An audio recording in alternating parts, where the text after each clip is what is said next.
have a good attitude, come early, stay late, read the books, do everything you can to that community, you will always have a job. There will always be a demand for you. But yeah, I remember hearing, I think it was Tim Kennedy talking about, if you're a guy who is cared about preparedness and you don't know how to drive a manual car, that's not preparedness. Imagine that you're halfway up a mountain and only one car works, or you need to get somebody down, or there's been a car wreck or something, and it's a manual car. Are you going to work it out on the fly? Well, if the decision's reversible, then it doesn't really matter so much. But you should treat reversible decisions still as if they're irreversible. And this is David Epstein's new work, which is people are much happier with irreversible decisions than with reversible ones. My therapist says high engagement, low attachment.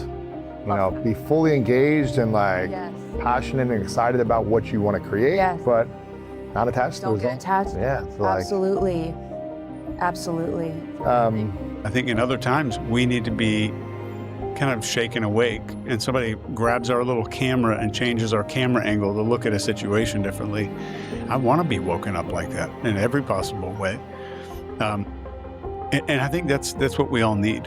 So the next time you find yourself in a situation where you're overgiving, say to yourself, what are you doing? You had one job. You had one job. Take care of this human. Because things aren't going easily, because things aren't going well, you tend to look at your world and yourself with so much more dexterity and resolution and obsession. That's where the art seems to come from. Longevity ultimately is being able to maintain function as you age, because again, it's not the number of years, but the quality of the years. So all muscles in your body serve a function. You're training these muscles to get stronger, and you're training your balance, and these are all skills that can be learned and improved. They're all trainable. If it's trainable, it's fixable. And I think we as human beings need to be loyal to certain principles and certain ideals, and you need to be loyal to humanity as much as you realistically can. And I think that's where a lot of people think that if they finish, then they get to relax. No, if you finish, you begin to die. Right. You are literally dead. You just haven't made it official. I think the final one is probably be open, right? Be open to other people, be resilient, listen to what other people have to say. Everybody's got some good ideas, right? Be open to the new ideas and see if you can, make them part of your life. I'd rather have somebody that I've got to dial back than someone I got to dial up. Yeah. You got to bring this pace and this urgency and this intensity to your mission that I think people underestimate because of social media. I have like a intense fire inside that burns. That's what allows me to do all this crazy stuff, from triathlons to ultra running and every flavor, because it's all fun. Yeah, it hurts and yeah, it's uncomfortable, but dead people don't get to suffer, and I'm alive, We need to choose what we can do and do it, and not just sit and wait so that we feel better today. So that will spur us to feel better tomorrow. And by plugging in all the exercise and the things we talk about, you may live longer, but I want you to live better today. And what's a good day if not to string along a few good moments? And what's a good week if not to string along a few days that have some good moments in them? And what's a good month, a good year, a good life? It's about those moments. Please don't forget you bent over backwards when they barely moved. Please don't forget someone who deserves you won't make you question if you're enough. I was like, how do I develop skills to become more valuable, have more confidence, and then share more value to other people? But it took work. You can't just be a victim. You have to learn something. You need to have a flexible ego. You need to be you need to be willing to change your mind on things. And I think so much of our stress originates in that rigidity of, no, it has to be this way. And I definitely wasn't a praying guy, but one day I was crying and I was literally breaking down. And I said, prayed, I said, God, if you help me out of this, I'll spend the rest of my life helping people never, ever, ever have this pain. I feel so much more confident in where I stand because I know that at the end of the day, I rely on the word of God and not what I think might be true, although I follow that all the time because I think we all do. But now I have something to fall back on. I know that if I feel a certain way, I gotta reposition myself. Okay. My father, his cancer went from lung to bone to brain, and I'm telling people, if my mom was out, and by the way, how hard do you think the DNI is? She's out, she's never home, she's out, always out there, she's always at work. You have to be there for the person. And Jordan Peterson speaks so well about this as well, how the most adventurous life you can live is one where you just tell the truth, because you have no idea where it's gonna lead you. If you're manipulative, you're cunning, and you're conniving, constantly plotting, everything's very calculated and boring, actually. And in the end, the goal here is not perfection. It's lowering the total burden over time while reducing the biological damage that these microplastics can cause while they're present in our bodies. No single intervention reverses years of accumulation. So in order to be that person who changes the way we see the world, ideas themselves are not enough. These creative ideas, that's not enough. You need it with the discipline and the critique. And it's that amalgam of those things that make you a genius that history remembers. You have built-in greatness. You have authority and dominion and the power in you to handle whatever life throws in your direction. You got it like that. Yeah. Like that. Yeah, I mean, everything in life, the greatest thing that came in this world came through a sacrifice, right? I mean, I believe in Jesus, so that to me shows that if you want anything in life, it has to require sacrifice in some way. Try the class, take the meeting, apply for the job, volunteer for the project, shadow somebody, go on the trip, test the idea, see how it feels. You build clarity by trying things. You build confidence by moving. You get stuck by overcomplicating. And that's what happens when you create tremendous discipline muscle, okay? It gives you a superpower because every single time it gets hard, or even somebody who's conditioned for hard things, there will be a point that fucking breaks them. And I am unbreakable, bro.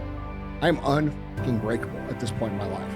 But there is a point where the friend's love and the friend's intention of holding us up is actually holding us back. And there's a point at which we have to say to ourselves, I love you, but I have to leave you now. This support is holding me back. I just sit there and then watch myself. And just watch myself saying, I don't want to do this. I've got things that are much more important to do than this. So I just watch that. I watch that kid in the sandbox that says, this shovel is really important and no one's going to take it from me. I just watch that and recognize it's the kid in the sandbox. I'm like, all that. Just capture a moment in time. Like, what am I feeling right now? What vibe am I into? And capture that zeitgeist musically and then move on to the next one. Like, I say all of that because I think we have to separate. I'm learning that we have to separate the puppet show of politics from the financial reality that is based in objective and empirical evidence, because the one only sometimes is aligned with the other. So if you have a ritual that you do every day on your commute home or when you get home or before you leave the office to help you transition your mindset from the mindset of the work battlefield to the home life, that will help your brain. That ritual should include repetitive steps and as many of the senses as possible. So the peacekeeper is the harmonizer in the family, is really on high alert of how others are doing, wants everyone to be happy. And really the core belief of the peacekeeper is I can't feel safe until everything is okay and everyone likes me. I always train 100%. I make the training as a game, I don't care. I go full, and if I don't feel good, I need to make some extras. If I feel that the training wasn't like enough, let's do something else. Let's do some shots, let's do some crosses to someone, let's do something that can make me go out of training and feeling like I'm tired. It's like I believe that a Jewish man about 2,000 years ago was the only begotten Son of God, was literally crucified and then rose from the dead 3 days later. Like, I recognize that sounds a little out there, but I think that it's true. It's not about lives, but it's about livelihoods. Right. And you've got people that are relying on you to succeed and win. And again, sure, you get killed in combat. That's obviously the worst thing that can happen. But if you lose your job, or your people lose their jobs. I mean, people kill themselves all the time when they make bad business decisions. It's that much pressure. I'm fat and I'm insecure. You have to face that in that dark room. In that dark room is who you are. But in that dark room is where you have to create another human being that walks out of that dark room to face who you are. That's the only way you're going to get over all those things. For me and for so many scientists that I know, trying to measure something and having it not work just kind of ticks me off. And I am not going to let the universe in my lab or whatever beat me. And, some people, if the thing breaks, it's like, oh man, that didn't work. And a lot of people, well, I'm going to go home. I'm fed up. Nah, it would just kind of make me mad. And I'd put more effort into it. But suffering is a choice. You have a choice because you can suffer or you can choose to do whatever you need to do to liberate yourself, whatever you need to do to reinvent yourself, whatever you need to do to get the help that you need to overcome whatever you are stuck in right now. Take a sheet of paper and write down the list of people in your life that went well and didn't go well, okay? Investments you made, people you went to business with, people you befriended, decisions you made, investments you made, and then score yourself on that. What happened there with that relationship?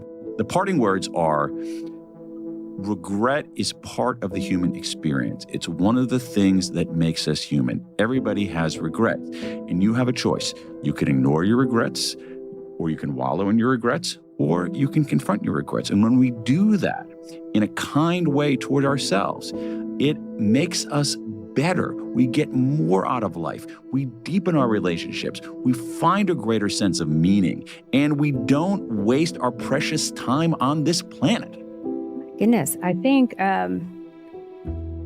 being a humanitarian in loving other human beings, I think that lifting others up, being positive, how do we make the world better?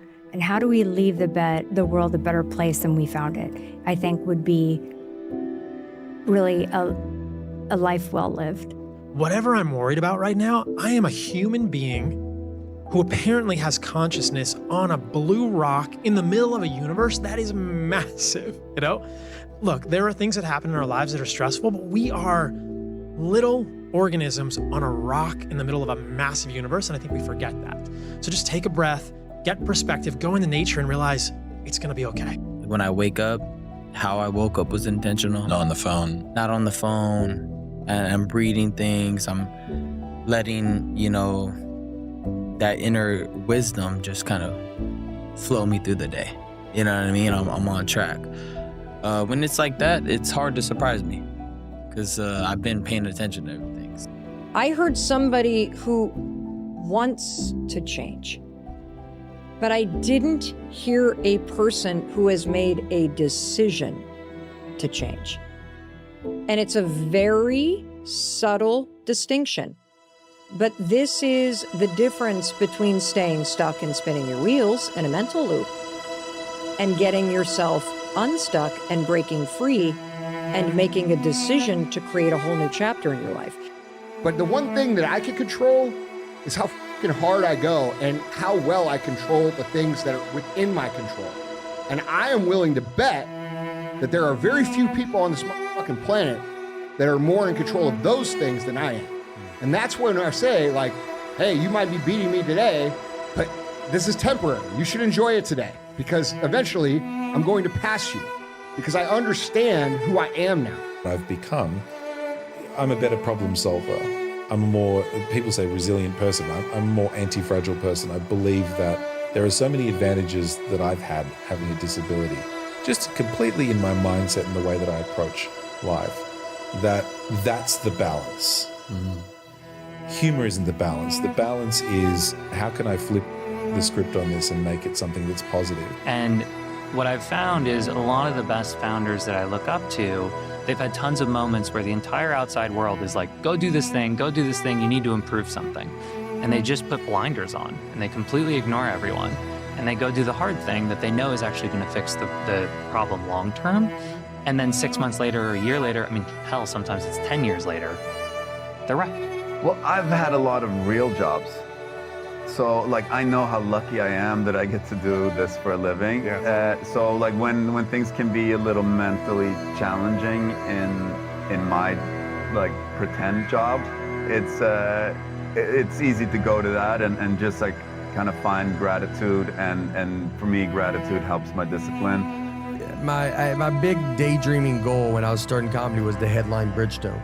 And so when I did it for the first time, I remember that night, I really was like, I remember it was that night, I was like, what am I supposed to do now? Because I just thought about that for 20 years. And then, which is crazy, it was 20 years, pretty much, I think exactly for me to get there, to headline Bridgestone. So faster equates with better, more fun and better. And then you get, let's say, to a 9/11, you're like faster, more fun, better. And in your mind, there's this formula of like, well, as long as it's faster, it's going to be better. And then it crosses over to this other plane where you go, oh, it's faster, but all the fun is not there anymore. Right. And you have to find a place where you go like, fast doesn't equal fun necessarily. Because like at that point, I had lost my record deal, my lawyer dropped me, my manager dropped me. But I was still technically signed to UMPG Publishing. And so I reached out to my like point person there who I hadn't spoken to in years. And I said, help me figure out how to make a living in music. I got to figure this out. Because that's the only thing I really know how to do. And wealthy people, the wealthier they get, they seem to decouple themselves from things like national identity and ethnic identity and religious zealotry, because they realize that if they're going to truly protect the asset that they've built, they have to constantly diversify, and that their diversification is tied to empirical evidence, not ideological promises. What you want is consistency, and consistency buys you momentum. And momentum is like this mystical spiritual energy that turns hard things into easy things. It's like a wave that you can surf effortlessly that then engenders even more self-confidence, more self-esteem to take that next step and handle that more difficult contrary action. The final layer is exactly what psychedelics do. So the final layer is, go back to that event when you got kicked in the nuts and everybody laughed at you in elementary school or whatever. And you can reprocess that memory in a very short amount of time as an adult, with the perspective of an adult. Because, I start the book with my experience of being burnt out after 1 year in my career. 1 year, and I already felt like I've been doing it for 40, so I was burnt out, and I thought I didn't like what I did anymore. But when I was recovered from the burnout, then I reconnected to my, joy and my passion for what I do. And I understand as a guy that was looking for conversations, it's fortunate that I fell upon School of Life and Jordan Peterson conversations with you, as opposed to that community, because both of them would have given me the same sort of influence, the same kind of satisfaction, but long-term would have given me incredibly different outcomes. And you have to first be uncomfortable with how you feel about yourself. With that voice that a lot of us like to run away from, we all have it. We all have that voice that say, hey man, you're kind of wimping out right now. You're kind of being a little punk right now. But a lot of us say, okay, that's okay. It's okay to tell these little white lies to ourselves. So we first have to face the real you. Which is why I'm so adamant about defining these terms in terms of behavior, because then I can actually help someone gain respect. And so if you're like, man, no one respects me, it's like, well, there's the list. What things did you miss, or what things have you not done? It's stepping back from everything that I identify with and just watching it and realizing that, oh, whatever I am is the watcher, not the story, not the thing that I'm seeing, not the thing that I thought was so important. I'm the watcher that can just watch all that. I believe the antidote to bitterness, because it was just raw bitterness, to be honest with you. I believe the antidote to bitterness is gratitude. I believe the antidote to a sense of failure is a lesson learned. I have seen more people fail in life that have won once, than people who never win, if I'm being honest. Because they get that first win and they think it's always gonna be there. And it's just not. And I did that by taking action. I guess the central theme of our discussion today is you can sit there and let time happen to you, or you can take action and make the choices that are going to make you live in the way you envision. People open themselves up a little bit more to other people, try to reach out and connect in positive ways with other people. The porcupines in our lives are not making themselves happier by keeping their quills out and keeping to themselves. They're not living quite as good a life as they could live if they chose to live a little differently. But here's what I know. The love that is coming for you, the life that is waiting for you, is not located in the past. It is not in the photos you keep looking back to, or the songs you keep listening to, or the imaginary conversations where they finally understand. It is in front of you, in the version of yourself that has been through something real and survived it and learned things you couldn't have learned any other way. So to begin with, I always I don't even like the verb find, even though that's what everybody uses. Yeah. It's more like develop a purpose or cultivate a purpose in your life. And I had 24 hours a day for 14 months of somebody teaching me and talking to me and talking to me about the body. And I'd learned a lot because I'd already been studying, trying to solve my own issue. But this is what put that pin in it, allowed me to actually take all those things that I learned and put them into some sort of practice. I don't even recall what the split was. Because at that time I understood it wasn't based on the split or the percentages then, because I was just getting in the door. I just wanted to lock them in and make them commit to supporting and investing just a little bit.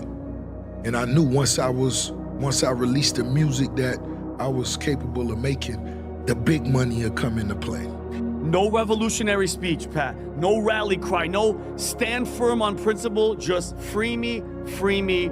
I can't believe I'm saying that. That's because he's not a revolutionary, okay? He's a champagne socialist who loves the aesthetic of a revolution. It sounds good, it's alluring, it's hot, it's sexy, right? But he likes that way more than the actual revolution itself. And so identity change, becoming a new person, is ultimately an emotional process, which fucking sucks because emotions are hard. Right? They're hard to identify, they're hard to understand, and they're hard to deal with. It's hard. They're hard to change, and it's hard to do something contrary to your emotions. It's not just because it's a metaphor for life, isn't it, guy? Okay, I'm just gonna get through this, then I'll enjoy myself, my day, my week, my month. Okay, I'm gonna get through this stage of my life. I'm gonna get through the next 10 years. That's not how you're supposed to do it. And I try to educate myself more on the road than watching something just entertaining. So look, I'm on the road, I'm supposed to be doing stand-up, I'm awake. Let me watch something on Nepal, you know what I mean? Let me get interested in something. Let me get my mind stimulated with something other than just performing and traveling. Yeah. The worst thing that could ever happen to any human being is they become civilized. It's that total accountability. Even when you retire, there's a motherfucker looking at me and judging me right now, man. I was the baddest person to ever live. It doesn't go away, man. You gotta wake up, even though you retired, you never retired. Every single person is exactly what you would be if you were them. This includes your political opponents. So instead of dismissing them as evil or stupid, maybe seek to understand the circumstances that led them to their conclusions. I want to live my dreams and pass through the values to my kids that they need to have. And my family is always going to be the number one priority in everything I do. Because they followed my dream. Life is like an elevator. The higher you go up, you have to stop and let some people off because they don't want what you want. They don't dream like you dream. This guy is in the headlines for all the wrong reasons, other than other than Trump, probably one of the most hated men in America, if not in the world. And all he's doing is changing the world. From the baby mama drama, the Trump Epstein tweet, 6 months later, he's on a plane with Trump to China. The way that he's tuned out all the noise and built some of the world's greatest companies. Most people treat value adding to people as a responsibility rather than an expectation. I don't add value to you to get a good feeling. I add value to you because I want to see results.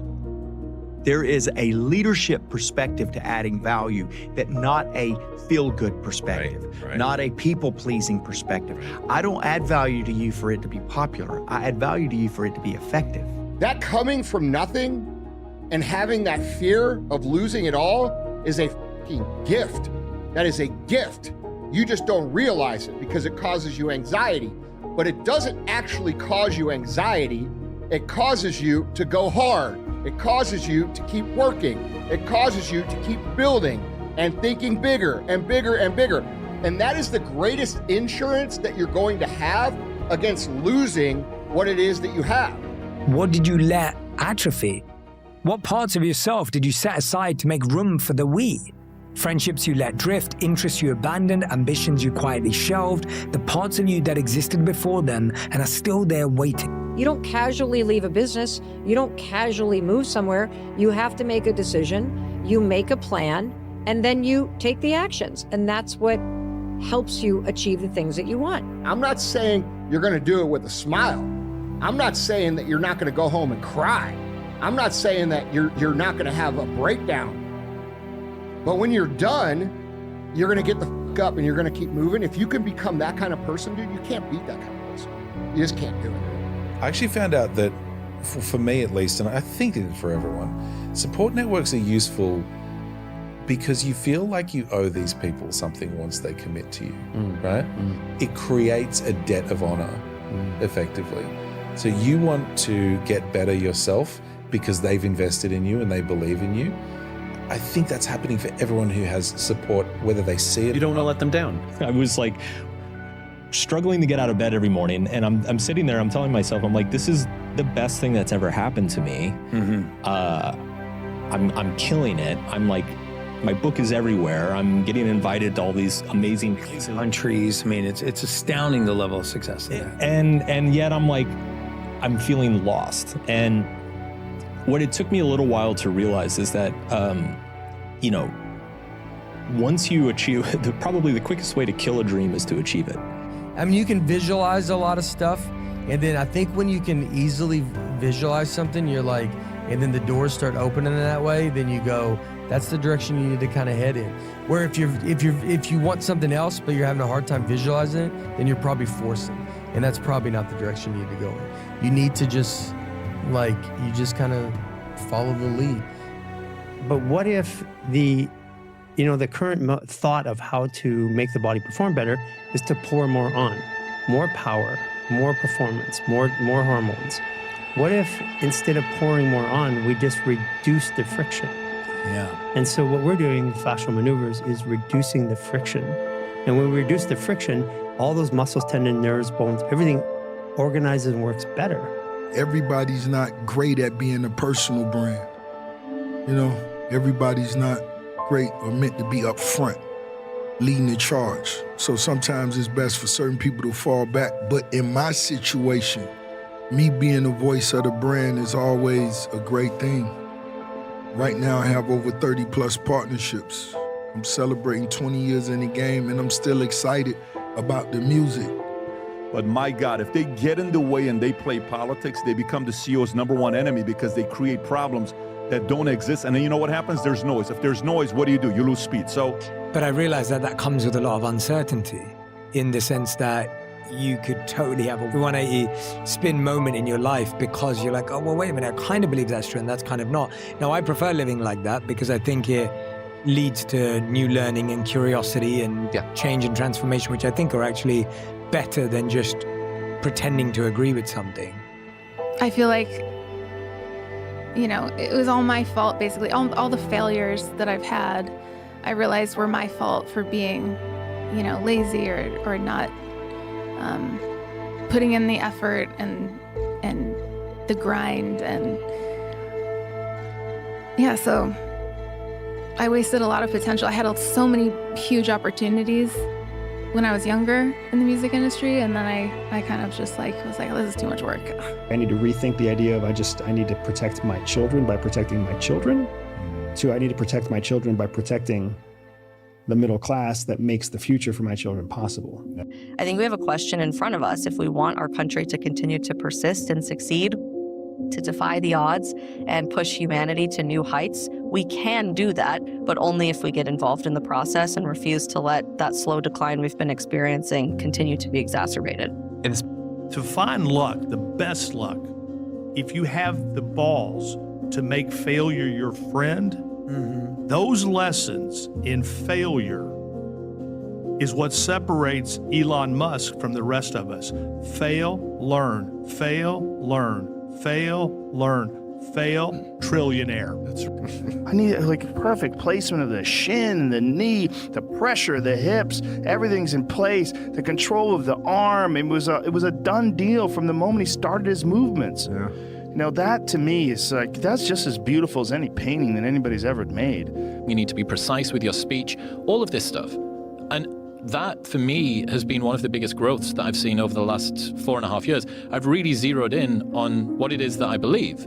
And you can't hold up a persona for 3 hours, 4 hours, however long the conversation goes on for. You can't do that. Right. The real me is a guy looking at you right now saying, I don't want to be on this show right now because I used to stutter as a kid. And I'm afraid of that. I'm afraid that here in a second, I'm going to start stammering and stuttering, and the whole world's going to know that I have all these issues. But that's when I see right now, okay, Goggins, you got to go on this show.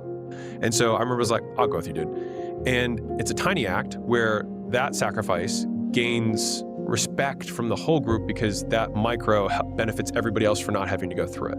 And so when you are in a new organization, this is the operation for respect. You sacrifice yourself in a way that benefits the whole, in a way that is visible. You know. But for me, I think he needs that praise to get into the next level. So I'm going to give him something, but I make him aware.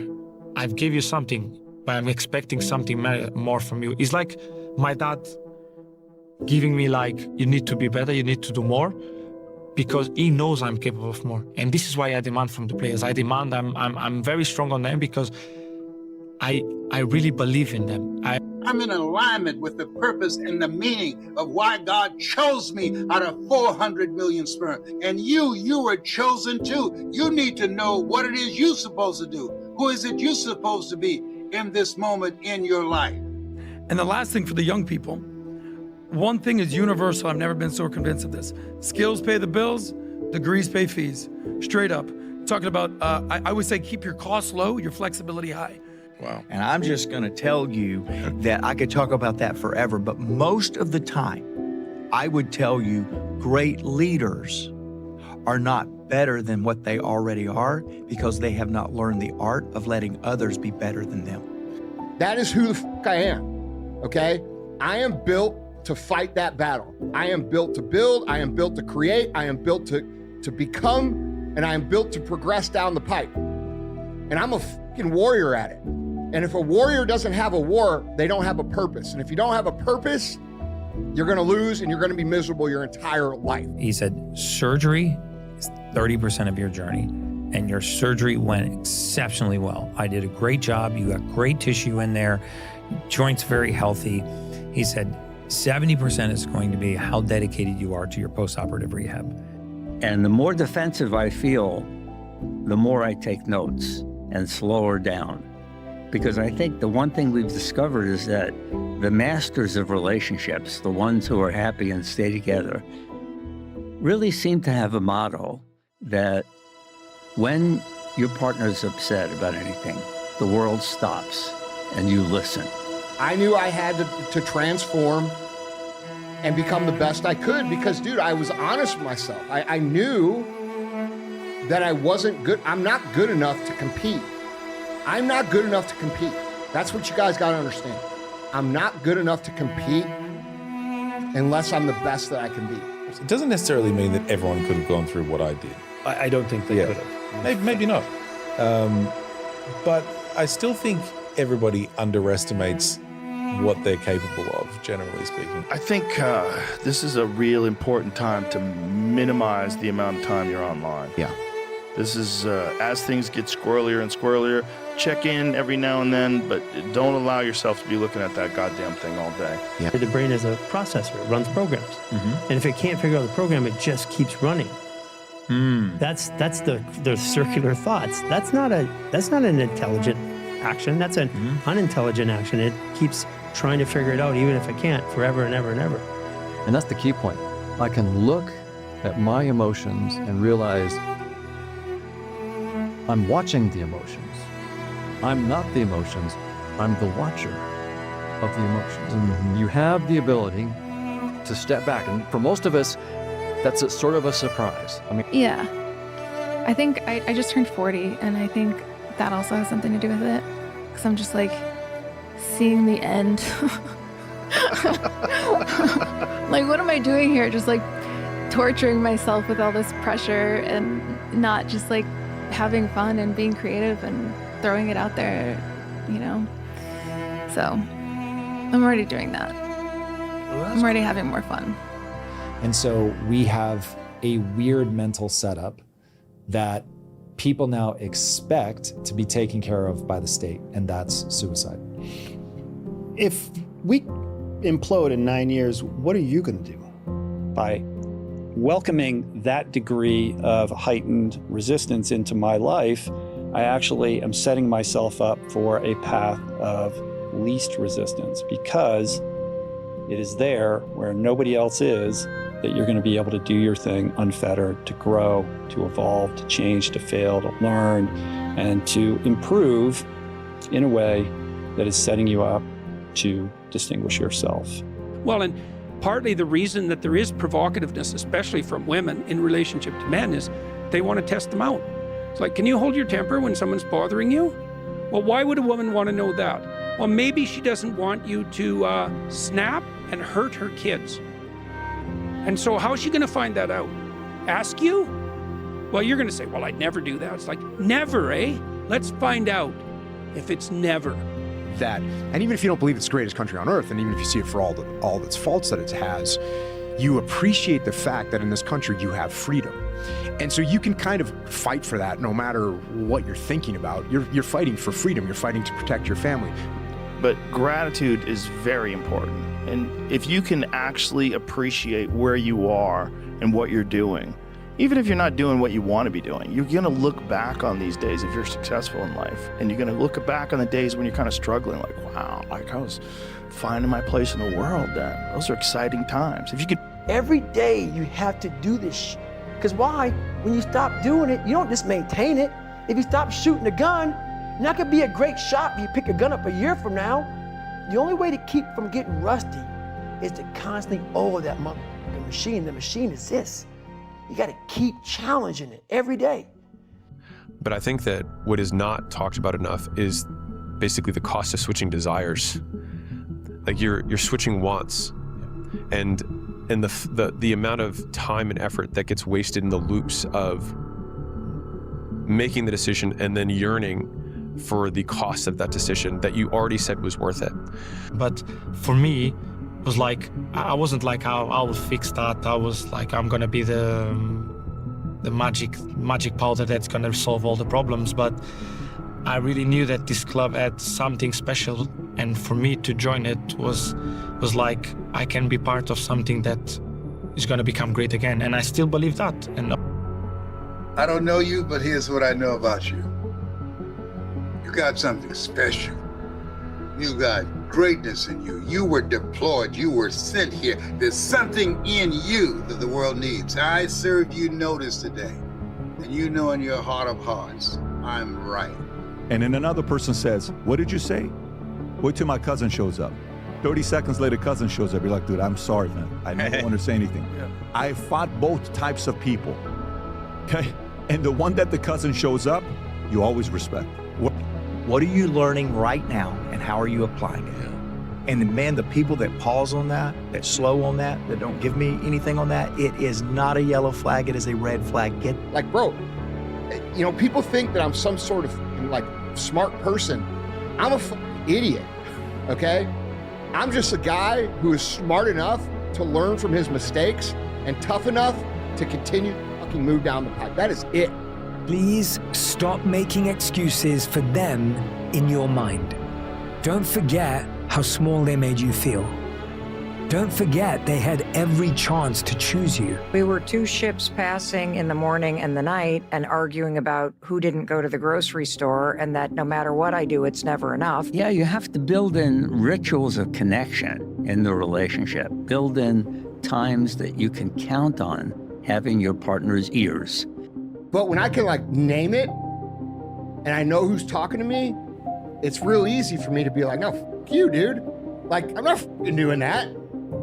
It's when we have trouble identifying this weak person inside of us. Give it a name, dude. And generically high quality with no variation means there's no moats or competitive edge. I think humans who bring competitive edge to this one way or another, just by providing variation, if nothing else, is a useful way to think about problems, right? You start to care a lot more about the taste of that person than you do about the entire organization built to deliver the product. It's like teaching somebody. I don't do it for them. I help them. I get them to do it or help them. Mm-hmm. So it's like teaching your body or your nervous system how to move through that, and then the belief is there. And if that belief is there, then you can go do it all by yourself. You don't need me. And if the answer is no, I'm not promising you're going to find it there, but I'm saying there is so much more for you to do before you can confidently have even a view, I think, on the nature of the self, the nature of death, because most of our philosophical convictions are so culturally embedded with it without us realizing it, that if you don't step outside of that for a moment, you might just be following a thread that you are not the author of. And so I'd recommend stepping outside of that. And I was depressed about turning 40. Really? Oh, yeah. So depressed about it.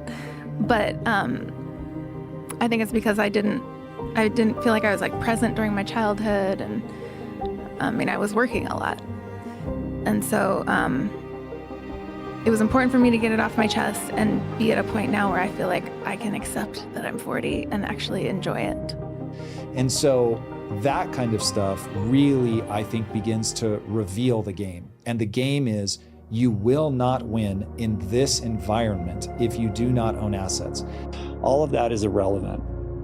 Your life is only happening in the present. The present is the only thing that's actually real. And this moment is your only opportunity to actually do anything about it.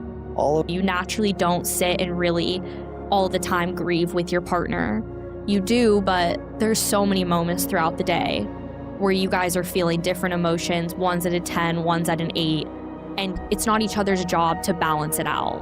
Your job is to let your partner feel what they need to feel and then be there for them through every emotion. I'm just talking about when self-optimization becomes self-obsession. So these are two different things. What we don't want is a life that is oriented entirely around me. When we're just thinking about what we want and what we need, that comes at the cost of the things in life that are truly most important and meaningful. So I'm never going to say that you can transcend all catastrophe with the right attitude, because that's just too much to say. But I could say that in a dire situation, there's always an element of choice. And if you make the right choices, you improve the degree, you improve your chances of success to the maximal possible degree. You can talk theoretically about these things. One day I'm going to do this, or next month I'm going to do this challenge. I don't care about that. None of that means shit. All that matters is, what are you doing right now? What are you going to do today? What are you going to be able to tell yourself when no one's around and your head hits the pillow tonight? But that has kept me going I made a promise, I'm going to fulfill it, and I'm going to give Teddy the best life I possibly can. And that means showing up for him, showing up for myself, doing everything I possibly can to make sure that that happens. Or if I say, I disagree with Rogan, that's one thing. But if I say Rogan is a threat, what do we do to something that's a threat, right? We have to neutralize a threat. So just small words like that change what our brain says is permissible in that moment. And that is really what's going on here. So maybe it's not a desire issue, it's kind of an implementation issue of actually having something deeper to cling onto that stops you from making mistakes, doing things that maybe beckon at your whims rather than anything that transcends them. Any setback, I take it very personally, I get upset, but on my deathbed I'll look back and go, that wasn't me. Yeah. That was part of the game, and I, just like the sandbox and the 5-year-old with the toy, it's just that important. It's like, oh my God, I thought all this I thought that Lexus, I thought I had to get the Lexus. I had to impress everybody at the country club who didn't give a shit about me. And I didn't spend time with my grandkids. I didn't spend time with my kids. Like, everything gets so crystal clear in those moments that I think those are the best books in the world. Like, and you will go in and you will not do well because that hesitancy, that doubt, that questioning, that not being sure, the going in to not lose as opposed to going in to win is the same thing, kind of semantically, but it's vastly different. And so, well, nobody's ever going to know you on the deepest level as the people who love you and truly know your heart and know you. And I think if anything, I find kind of peace in that of the people who know us. Right. It's personal. Like it's actually super beneficial to you. Yes. So, and to everybody else. Yes. It's really the right way to do it. But I think that's how the universe rewards, it's like how it encourages and rewards kindness. Because you feel better when you're kind. You feel better when you're generous. Right. You really do. Yes. Your body's not completely defenseless against them. In fact, it already has a built-in detoxification and elimination system that's designed to remove harmful compounds. The problem is that most people are overwhelming these systems daily, and almost nobody is talking about how to properly support them. And when you think about just the sheer effort of making this, and if one person this up, this whole project's ruined because you're not building it. You're carving it out of the mountain. You can't recarve. And they did it perfectly. Like, we give up stuff all the time. The whole idea of technology is on purpose. We give up things that we used to be able to do to machines, so we don't have to do them anymore. And every time we face the same choice about what's valuable and what's not. And what I worry about, like, the default version of that is bad, right? I mean, if you're not prepared, your ability to adjust is very limited. Yeah. You have to be fully prepared and then let it flow. But you have to, like, really have all your bases covered to just so that you don't have anxiety of I could have done more. Yeah. There's an enormous amount of data showing that if you get up and walk on your joint replacement immediately, your confidence goes through the roof of trusting the joint. And I tell this to patients all the time, I'm like, your joint replacement is like a delicate egg. It's not gonna break. It's so strong. Resets are real. They're important. You can get trapped in momentum. You know, you could really get trapped in the momentum of whatever you're doing in your life to the point where you lose yourself in just the sheer gravity of everything that you're doing. And you forget how to be just a person. And we call this the jagged frontier of AI in our early papers on this, which is it's good at some things, bad at some things you wouldn't expect. Where it's bad, right, writing perfectly in your voice, getting a joke right, like suddenly the demand for your labor is higher there, right? And your value is higher. Hey man, I love people. I've always loved people. Okay. I've been fortunate that most of my life I've had really good friends and I've had a lot of fun. You know, and I know that, like, if you're around good people and you're fun to be with and you have a good time, like, that's a sweet life. Yep. That's a nice life. Yep. I just don't have any desire to be a shithead. I hate it. I literally despise it. And I think it's all downstream from the fact that social media optimizes for things that sound good but don't actually work, rather than things that work but don't sound good, because you're going to filter it out. That's the key pivot. I've seen it. I'd die for the experience to perform. But that's the ultimate sacrifice. That's the ultimate expression of how much you love something. You die for it or die for them. Yeah. So much. And if you figure out what you're going to do, what you'll die for, that's what you'll live for that much more. Right. While you're alive, while you're here. Well, the number one fear of human beings is supposedly public speaking, right? But that's not it. It's the judgment that might come from public speaking. It's not the being on stage. Right. It's like, is somebody going to judge me? Am I going to get ostracized? And, one day we were over on deployment over in Guam, and he said, hey, who here wants to learn how to fight? And I'm like, hey, I want to learn how to fight. And he just took us all and just choked us all out, okay, you attack me, and just choked us all out. I'm like, okay, I'll listen to whatever this guy's saying. The reason Elon Musk deserves it is because with first principle thinking, he took the impossible that the smartest people in the world agreed was impossible and then made it possible. And to be an ultimate human, I want to do whatever I can on every level of their life to make them move and perform and go through life comfortable and happy and strong. Listen, Elon Musk, I think he famously quoted, he said, you get paid in direct proportion to the difficulty of the size of the problems you solve. Has anybody solved bigger problems than Elon Musk? Oh, I'm getting shot at. I cannot panic. Oh, I'm jumping out of an airplane. I cannot panic. Oh, I'm confused about what's happening right now. I cannot panic. That becomes the nature of it. But I just went up and I shook his hand. I said, thank you, sir, for your service. And, he was like genuinely touched. But I remember thinking, this guy answered the call. Now we have to answer the call. And I get you, or you get me, and I tap. In my heart, I know that if you and I were fighting for survival, I just lost and you'd have killed me. Look, I thought Donald Trump would be a failed president. He was not. I thought that America's institutions were fundamentally functioning. They were not. You always have to be able to acknowledge when you're right and when you're wrong. So there's the obvious nuance there, but it's better to be quick to act whilst thinking through some initial risks and looking at the downside and moving fast than just sitting there for years without ever finding out.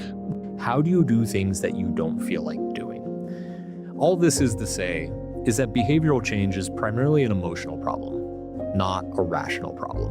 The information is the easy part. Meanwhile, he's a multi-millionaire celebrity inside the very system that he claims to hate. And the second the federal government applies a little bit of pressure, he shows his true colors. And you know what it is? He ain't about that life. I think sometimes people do that to almost save themselves from heartbreak sometimes. You kind of wreck it yourself.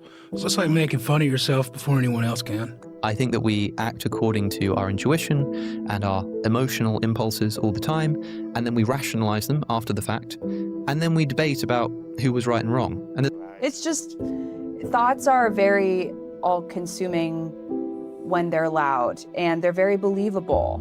And that's why the practice of awareness is everything, because we're going to believe the fearful thoughts way more than the loving thoughts in our mind. For me, consciousness is the most foundational mystery. It's probably the foundational fact of reality. It's the kind of thing which science can't approach, because science sort of describes relations between things. Science uses the language of mathematics. It's like quantifying. Consciousness is a quality. It's qualitative. It's not the kind of thing that science can talk about. I think asking, do I mean this, is a really good starting point. Do I mean what I'm about to say or do? And an emotion to look out for is resentment. When we are feeling resentful in a relationship, it's usually a sign that there's a need that isn't being met or expressed. And in my view, I think we have just sort of swallowed wholesale this idea that everything can be reduced to scientific explanation. At least everything that is true about the universe can be scientifically explained. And I just don't think that's true. And I think it's trivially untrue. I talked to her for the first time and I asked her, are you so scared of water? Are you so scared of the pool? And her answer shocked me, that she was like, no, because I know that I will do everything I possibly can to make sure that that never happens again. And what that means is, don't let it go to your head. Don't think that you're better than somebody just because you have a title or because you have more money than they do. And I think that I have to constantly remind myself that I get to be a vice president for 4 years. I'm going to do as good of a job as I can for that 4 years, but it doesn't make me better than anybody. And I'm a careful editor. I test all the sentences that I put down to see if they're fireproof. And to do that, especially as you progress towards a completed document, you have to be able to make fine judgments, and any impairment interferes with that. And so I would edit for hours and make it worse. Well, that's not helpful.